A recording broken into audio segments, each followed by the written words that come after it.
अस्सलाम वालेकुम friends, welcome back to my YouTube channel Daily Tips with Asma. आज की इस वीडियो में हम आपको बताएंगे नौशी नाम के बारे में अनोखी और दिलचस्प मालूमात।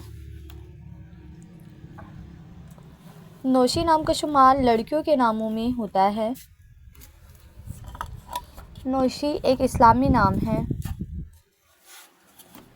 नौशी नाम की इब्तदाई तारीख फ़ारसी ज़ुबान से निकलती है। नौशी नाम की लड़कियों के लिए खुशकिस्मत नंबर 5 माना जाता है।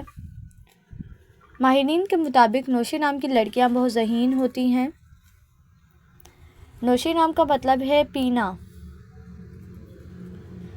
नौशी नाम की लड़कियों के लिए खुशकिस्मत दिनों में एतवार और मंगल का दिन शामिल है।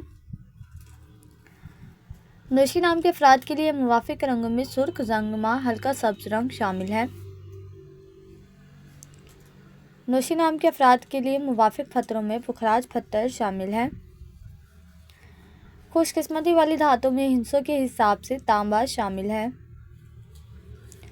फ्रेंड्स, अगर आप अपने नाम का मतलब जानना चाहते हैं तो कमेंट बॉक्स में अपना नाम लिखें।